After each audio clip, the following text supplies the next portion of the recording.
Hi everybody, I'm Joey. Well, today we'll be making this pretty big armoire. It's actually going to be a linen cupboard, and it's made out of French oak, and these panels are veneered MDF. That way I didn't have to worry about things expanding and contracting and all that fun stuff. So stick around and see how I did it. So I started by making the base plinth, and started that by making the legs. And the back legs have this big check out to fit around the skirting boards of the house, and these are the front cabriolet legs.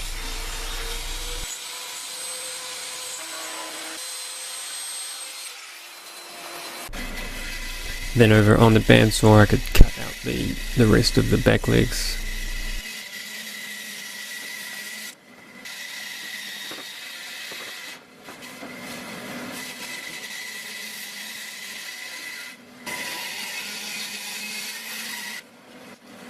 Just cleaning up the bandsaw marks from the back feet, and then cutting out the front cabriolet legs, which is slightly more difficult, but not too bad really.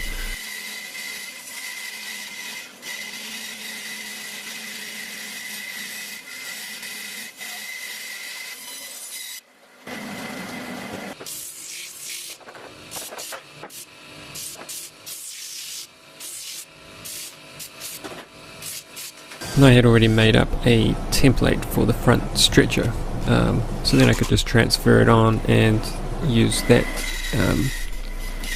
to run my bearing guide along on the router table.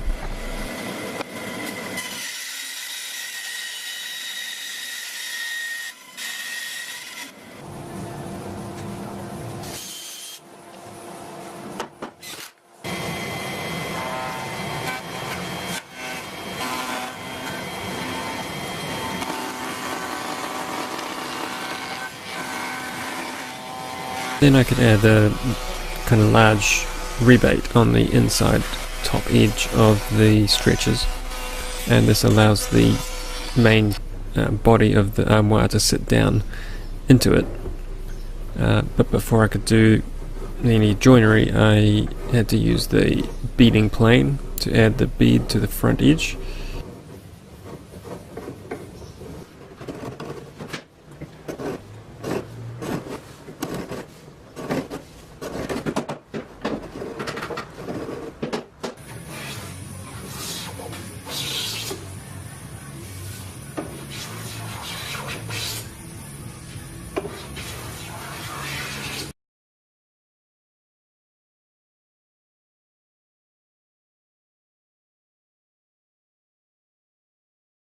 And I just used the largest domino that I could fit into the joinery.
So I had a large piece of French oak offcut from another job, and it was just big enough to use for the base of the carcass. So planed it up and split it down the middle, and it went together pretty good for the base.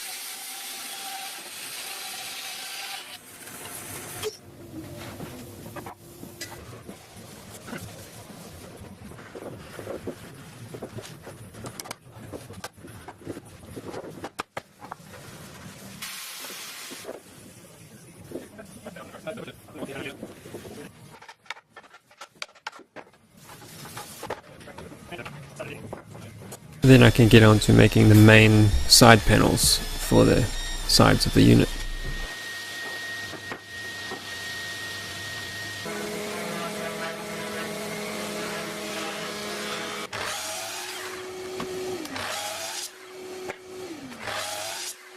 And then using my CMT router bit set for small doors, I ran all the pieces through that I needed to and could get ready to glue it up.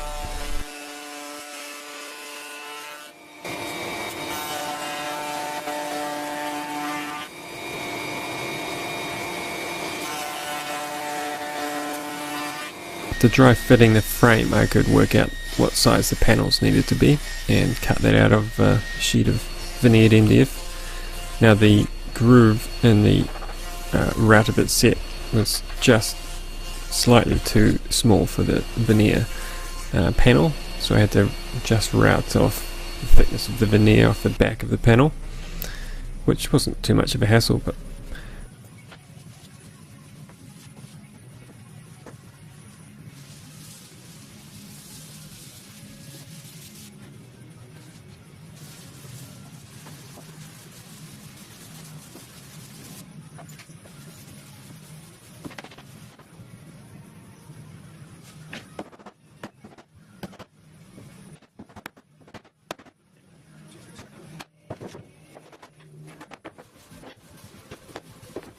while the side panels were gluing up, I could work on the joinery for the base.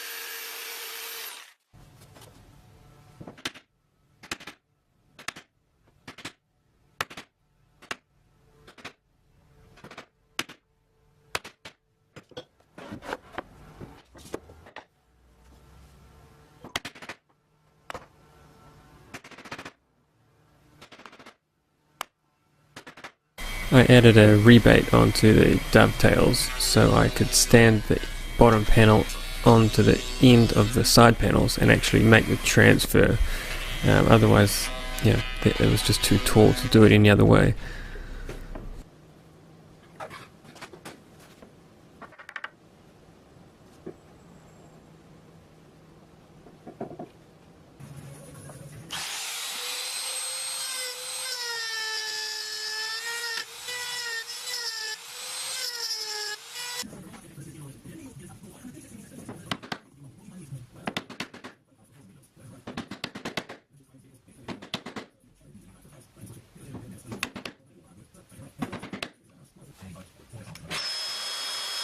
I can make a large rebate in the top on the inside edge of the side panels, and that's just to allow the top curved panel to fit into.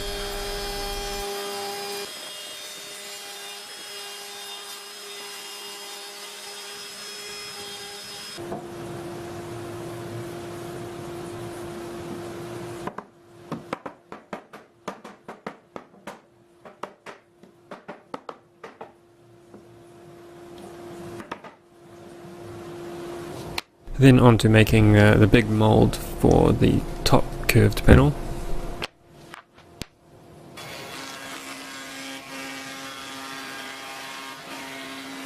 I'm using 9mm bendy plywood, which is a bit of a trick to cut sometimes because it's laminated all with the grain running in the same direction, or most of the laminates. So I'll be using this for the mold and for the actual laminated piece.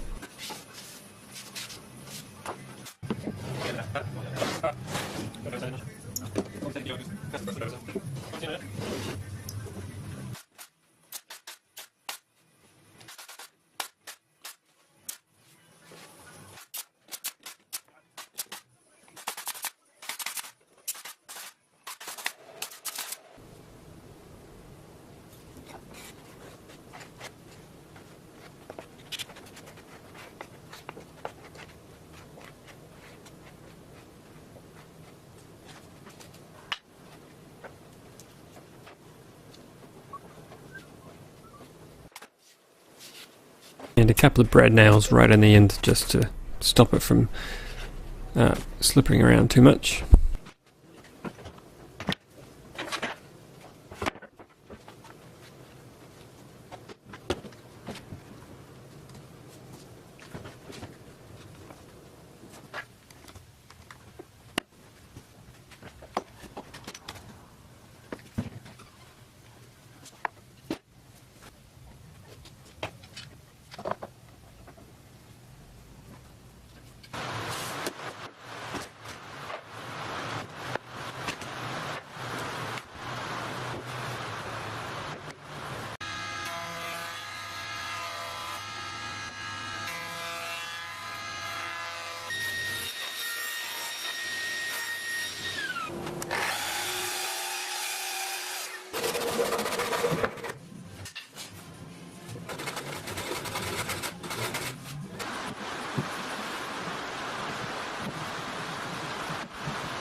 So I'm just screwing this together temporarily for now, so I can add all the other pieces I need to first.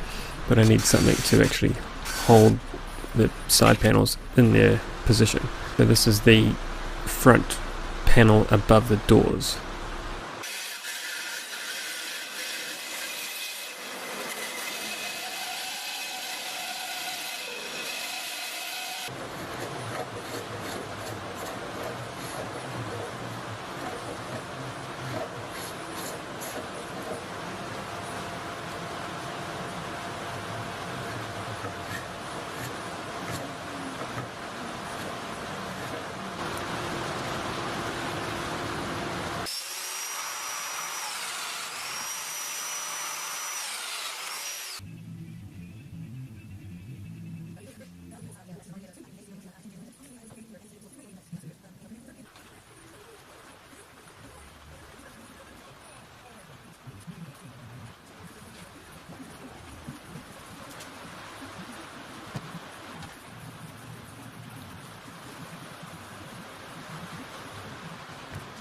I'm adding the top panel back in temporarily again, so I can add this extra piece in the back, which I've made.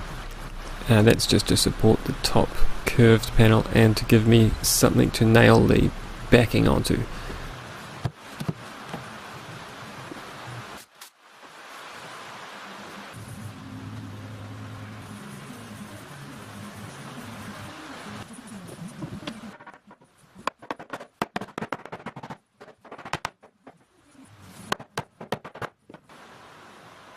And for the backing, I'm using this reeded tongue and groove. And what I'd like to do is put all my pieces together, work out the total width that I need, and then slice the same amount off each end.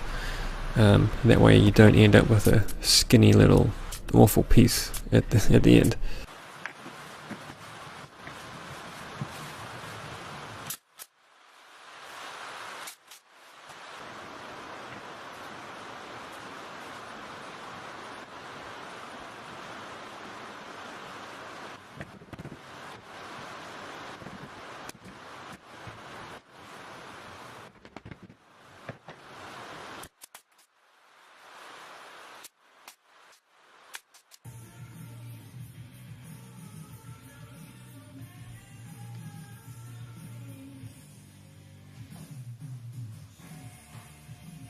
So I made the doors in the same way as the side panels, except the top has to match the curve of the top, so that's what I'm doing here.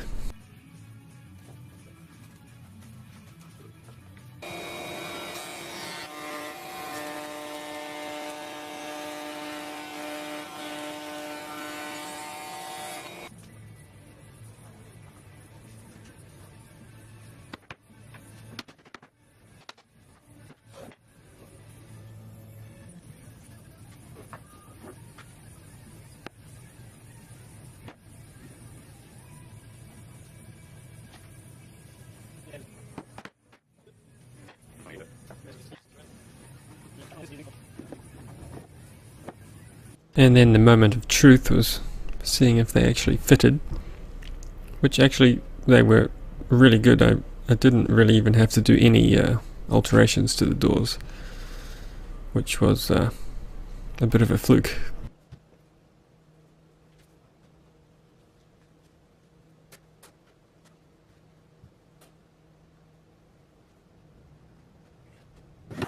But before they were hung, I added the shelving on the inside.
And I could mark the positions of the hinges on the carcass.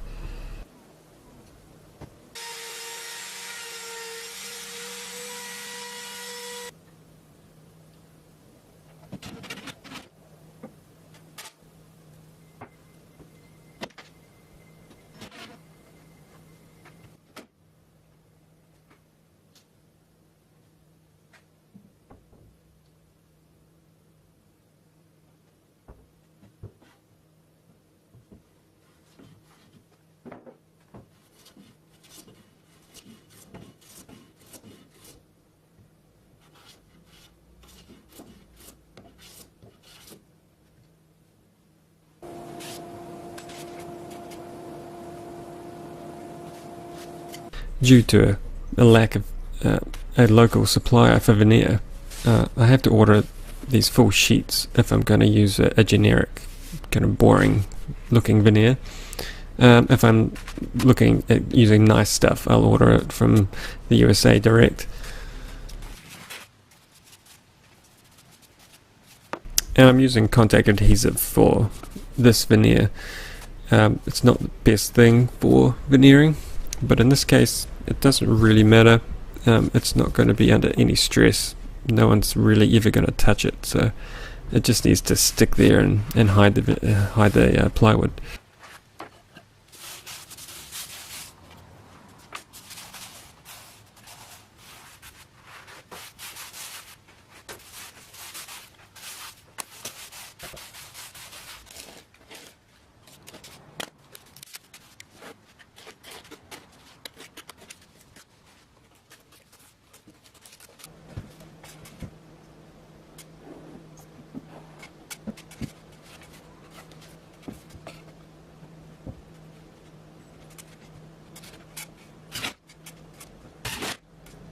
So after filling and sanding the top, I was able to veneer the top of the curved, and you can see it got stuck almost straight away, which almost ran off. It just worked, so that was good.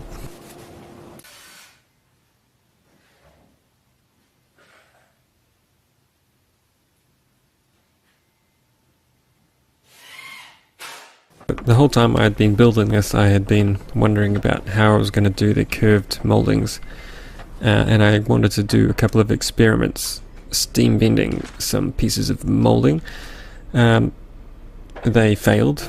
I tried a couple of other things and ideas, but yeah, bending a moulding is not ideal, certainly not with the setup I had.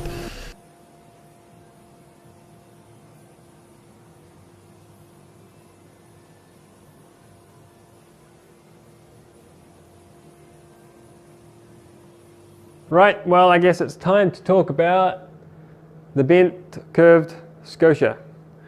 I could have done this a couple of ways. The only two ways I could find out how to do it. Originally, probably would have been carved with a chisel, hammer and chisel, and then shaped, final shaping with a scratch stock. I actually found a video from Matt Cremona, and he did a similar gooseneck style scotia or crown molding, and he used a series of router jigs with his handheld router to make it, and I thought, well, I could do that, but I do have access to a CNC, so that's pretty much just a way more complicated router jig. So that's what I ended up using. It took us a whole lot of time, almost a week, to get the drawing right, to get the machine set up and actually cutting right. Even then, it's not quite exactly the right shape, but it's close enough that no one's ever going to tell the difference.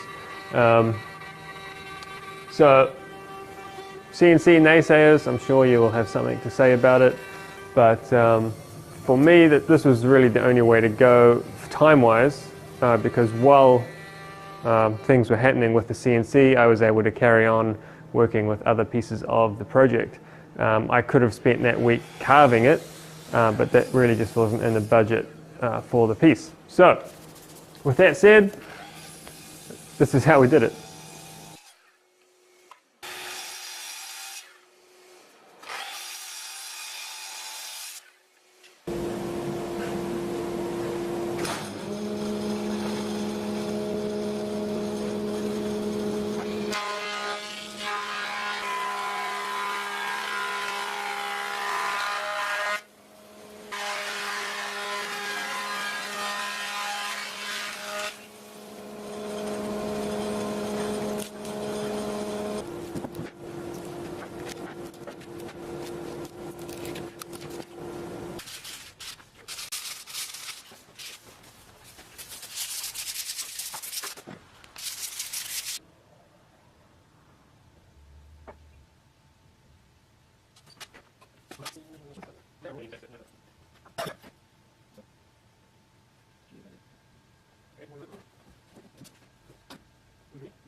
So the large top scotia is screwed onto this piece of plywood, which was screwed onto the CNC table. And that means I can use that as a reference for cutting the miters, so that was fairly straightforward. Then I needed to do quite a bit of cleanup on the actual piece, as some of the tooling was not ideal. Like I said, we had lots of trouble actually cutting this, so I was pretty happy to have it at this point actually.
Well, there it is, it's all finished, apart from the finish. My client is due back sometime this weekend coming up to decide whether it's going to have a dark stain finish or natural clear coat. So fingers crossed for the clear coat, because I really don't want to have to stain this thing.